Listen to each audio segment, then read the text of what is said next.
Escravidão é uma das grandes máculas da humanidade. O conceito de que o corpo de uma pessoa, sua liberdade, os frutos do seu trabalho não pertencem àquela pessoa é uma ideia tão antiga quanto cruel. Escravidão foi uma praga na história da humanidade. Não se sabe qual foi o primeiro povo a escravizar outros povos, ou pessoas do mesmo povo, mas a prática era bastante comum na antiguidade. Grécia Antiga, o berço da democracia, tinha escravos. Pérsia, Mongólia, China, Japão, todos tinham escravos na antiguidade. O Império Romano tinha escravos de guerra e até escravos econômicos. Se você não conseguisse pagar uma dívida, você virava escravo do seu credor. E pior, o seu filho continuaria escravo daquele credor. Com o fim do Império Romano e a ascensão do cristianismo, a prática da escravidão diminuiu na Europa entre europeus, mas não acabou completamente. Países nórdicos escravizavam finlandeses e outros povos eslavos. Povos do Oriente Médio também escravizaram eslavos e outros povos europeus. Na Península Ibérica, os visigodos, que um dia no futuro se tornariam a população de Portugal e Espanha, foram escravizados por muçulmanos por quase 800 anos. A igreja não tinha restrições à escravização de outras raças, e, após a Era dos Descobrimentos, não se opôs à escravização de índios e negros nas colônias americanas e africanas. Escravidão é, portanto, uma tragédia que sempre existiu, e é difícil comparar tragédias. Todas as escravidões da história foram absurdas e injustificáveis, mas, meramente pelo número absoluto de pessoas escravizadas, a escravização dos negros africanos no Brasil colônia foi provavelmente o pior exemplo dessa prática odiosa em toda a história humana. Não há como descrever em meios termos. Sim, sempre houve escravidão na África, como também na Europa, no resto do mundo, mas o número de escravos que foram capturados e escravizados com o simples propósito do comércio com as Américas, particularmente com o Brasil, excede todas as escalas. Foi mais que o Egito Antigo, foi mais que o Império Romano, foi mais que a Europa medieval, seja em números absolutos ou relativos. E, de todas as Américas, fomos o país que mais recebeu escravos por uma larga margem. Adicionalmente, fomos o último país das Américas a abolir tal prática. Nós, o povo que habita as paragens do Brasil, fomos autores e vítimas do pior exemplo de escravidão na história do mundo. Em todo o mundo, em toda a história, é muito triste que seja na nossa história relativamente recente que tal chaga esteja marcada de forma mais contundente.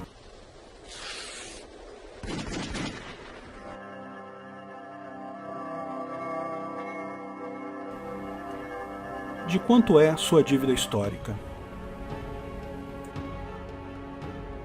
Escravidão, como dissemos, era um conceito comum na história humana. Então, apesar de cruel, a escravidão no Brasil não teve muita atenção. Era considerado algo normal, corriqueiro. Apenas no início do século XIX, tal prática começou a ser explicitamente combatida. Inicialmente pelo Império Britânico, que foi o primeiro grande país a abolir a escravidão, inclusive em todas as suas colônias, em 1833. Os motivos que levaram a tal ação dos ingleses já foram interpretados de várias formas, tanto de forma positiva quanto negativa. Há quem diga que foi mera conveniência interna, posto que os proprietários de escravos foram regiamente indenizados pelo governo britânico. Há quem diga que foi por medo das revoltas anti-escravagistas, que tomaram algumas colônias no Caribe, como o Haiti, por exemplo, mas o fato é que o mais provável é que tenha sido um conjunto de fatores, inclusive a revolta religiosa dos Quakers, um grupo evangélico cristão liberal altamente contrário à escravidão, que foram os que efetivamente iniciaram os protestos a favor da abolição lá na Inglaterra. Dentre esses vários fatores, não se pode deixar de notar as grandes transformações sociais impostas pela Revolução Industrial na Inglaterra. A Revolução Industrial, tal como a revolução que estamos passando agora, a Revolução da Informação, geram mudanças muito maiores do que as diretamente previsíveis. Não tenham ilusões, ninguém está dizendo que os grandes industriais capitalistas ingleses do século XIX eram pessoas sensíveis que queriam melhorar as condições para a humanidade. Longe disso, eram porcos capitalistas que só queriam lucro, mas uma fábrica produz uma quantidade de produtos muito maior que os artesãos manuais eram capazes de produzir. Então, quando ocorreu a Revolução Industrial, de uma hora para outra havia muito mais tecido e roupas para vender, muito mais do que qualquer pessoa poderia imaginar. mas isso só se traduz em lucro se as pessoas comprarem tais produtos. Depois que todas as pessoas na Inglaterra tinham comprado roupas, na Europa, as classes altas em todos esses países já tinham roupa, era preciso achar mais compradores. Escravos querem roupa, mas não compram porque não têm dinheiro. Mas se os donos desses escravos fossem obrigados a pagar um salário para eles, eles se tornariam clientes das indústrias inglesas. Não tenham ilusões, do ponto de vista dos capitalistas ingleses, eles estavam brigando não a favor dos escravos, eles estavam brigando contra os aristocratas ricos, donos de escravos. Estavam pouco se importando com os escravos em si. A ideia era constranger os donos de escravo a colocar dinheiro na mão do escravo para que ele pudesse comprar o produto desses industriais. Era só briga por lucro, nada além disso. Não tem bonzinho nessa história, mas foi essa busca por lucro um dos fatores que, junto com vários outros, deu o pontapé inicial para acabar com essa prática humana odiosa. Note que, após a Inglaterra iniciar tal processo, vários países o seguiram, e movimentos abolicionistas apareceram em vários locais do mundo.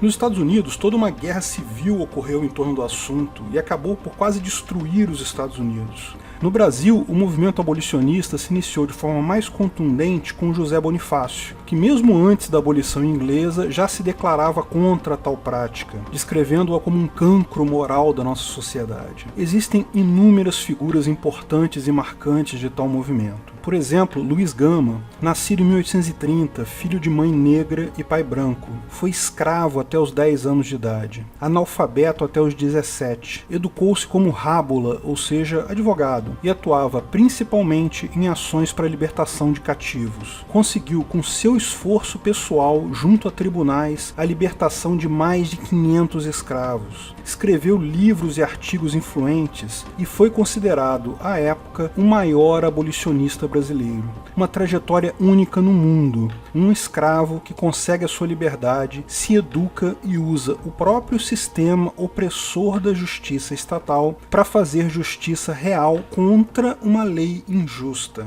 Embora eu, como advogado, fique absolutamente entusiasmado, fascinado com a figura do Luiz Gama e acho que ele merece muito mais espaço do que tem hoje como figura histórica brasileira. Eu não sei como não fizeram um filme sobre isso ainda, mas é preciso reconhecer que a figura adotada pelo movimento negro brasileiro de Zumbi dos Palmares tem um mérito sobre todos os demais expoentes abolicionistas, inclusive sobre Luiz Gama, o mérito de ter se levantado contra a escravidão muito antes dos movimentos mais organizados. Todos os principais abolicionistas brasileiros relevantes são do século XIX. Zumbi surgiu no século XVII, 200 anos antes, numa época em que todo mundo achava escravidão normal e nenhuma voz ativa lutava contra isso.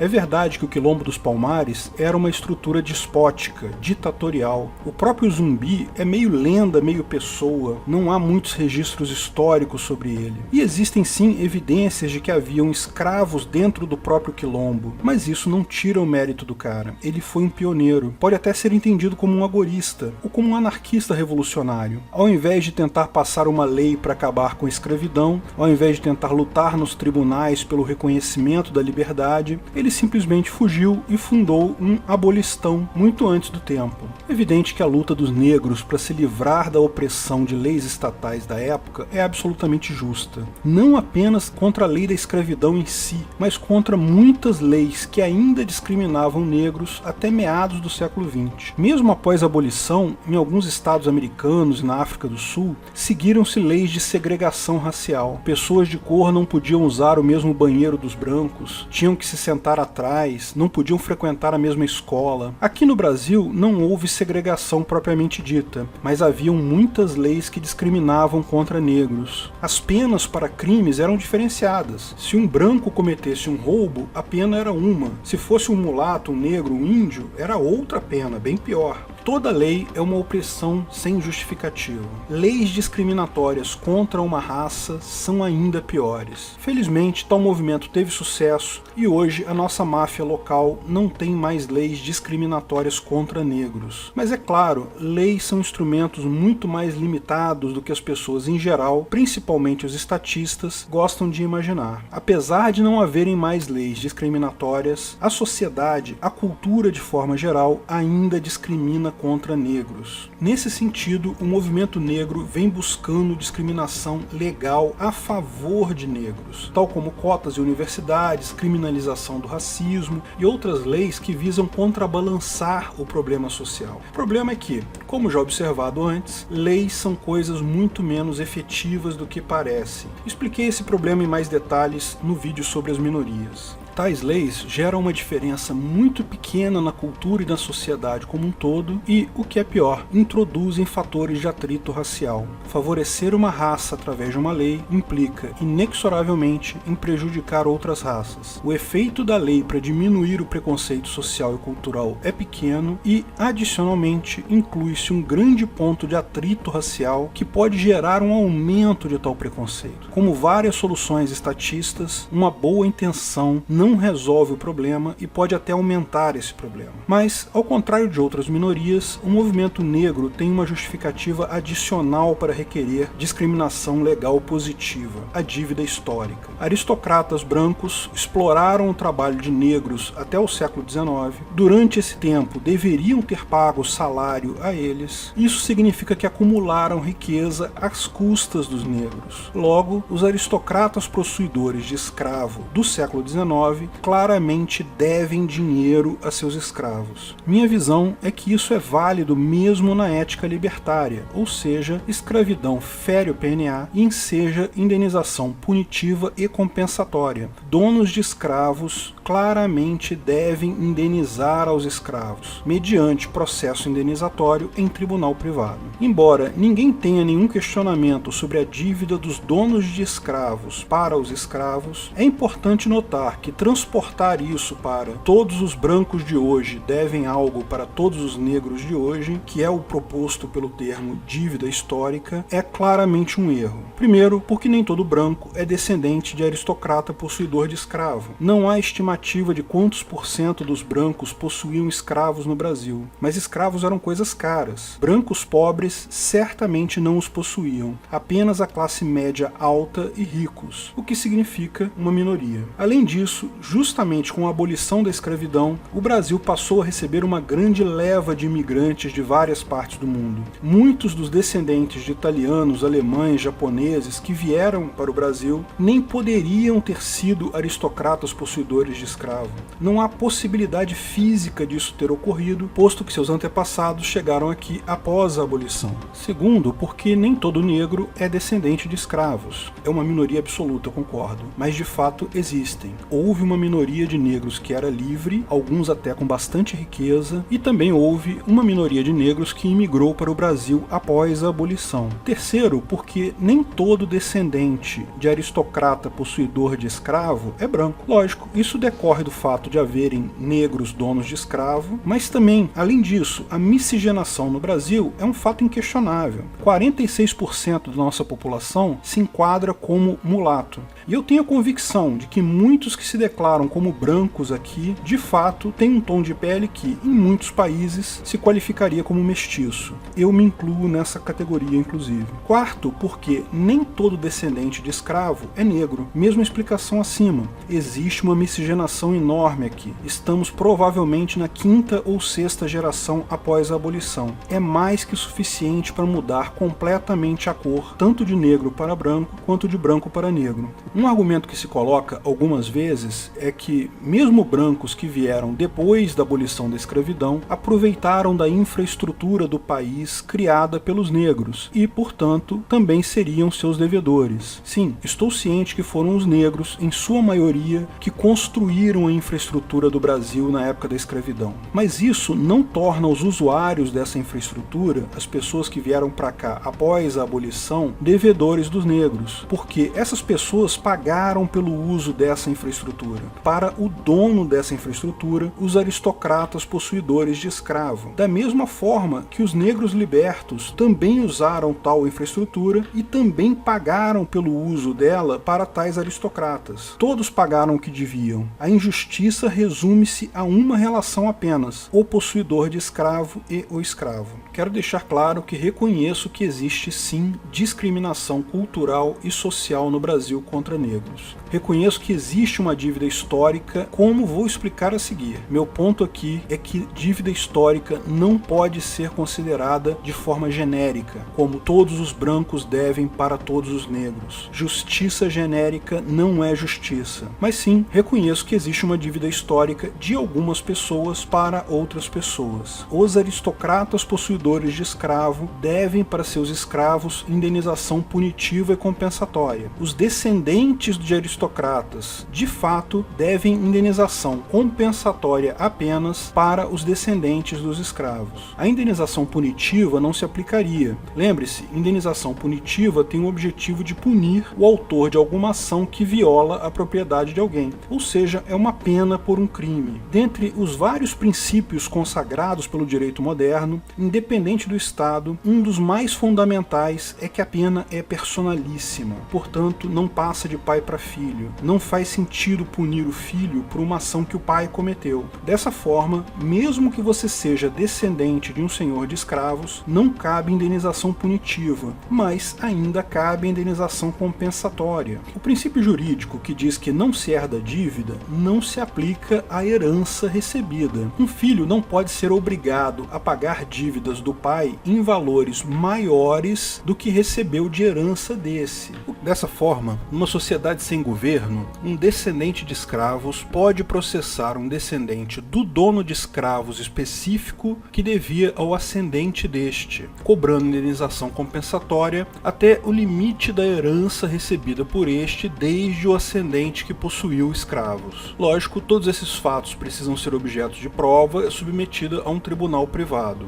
Sim, eu sei que é complicado, mas é a única forma de fazer justiça de fato. Justiça genérica não é justiça porque embute em sua definição o fato de que inocentes com certeza pagarão pelos culpados. Veja, toda forma de justiça implica em incerteza, na possibilidade de, em algumas situações, por um erro, um inocente pagar por um culpado. O que não se pode admitir é buscar justiça já com tal premissa, ou seja, mesmo que não exista erro algum no processo, inocentes pagarão por culpados. Pessoas não são o grupo em que você as classifica. Pessoas são indivíduos que, lógico, precisam responder por seus atos, mas apenas por seus atos, não por atos de um grupo em que foram classificados por alguém. Entendo que os movimentos sociais buscam tal justiça genérica com uma boa intenção. Se não fizermos isso, há uma grande chance de nunca haver uma reparação para tais crimes do passado. Eu compartilho essa ânsia por reparação, por justiça, mas usar injustiça como meio de obter justiça, fazer inocentes pagarem pelos culpados, mesmo que com o nobre objetivo de prover uma justa reparação, é entrar em uma armadilha. Justificar meios injustos pelo fim justo é abrir portas para outros fazerem o mesmo no futuro. Hoje você pode ser o credor histórico, amanhã você pode ser o devedor histórico. Muito melhor se ater à justiça pura e simples. Essa justiça não vai ser perfeita, nunca foi, mas ela atua no sentido de preservar a justiça, não de propagar a injustiça. Uma outra coisa que já vi mencionarem é que a definição de dívida histórica não tem nada a ver com justiça, com dívida, nem com história. Teria algo a ver com a mera estrutura patriarcal, racial, repressiva da sociedade ou algo assim. Eu sou o primeiro a admitir que palavras não têm dono. Se você quiser, pode pegar essas duas palavras, dívida e histórica, juntar em um termo e dizer que isso significa uma coisa completamente diferente. É o seu direito. Se você tem uma outra definição desse termo, coloque nos comentários. Terei prazer em reproduzir seus argumentos em um outro vídeo e colocar minha posição sobre eles. Como disse no início do vídeo, a escravidão é uma das grandes máculas da humanidade. O conceito de que o corpo de uma pessoa, sua liberdade, os frutos do seu trabalho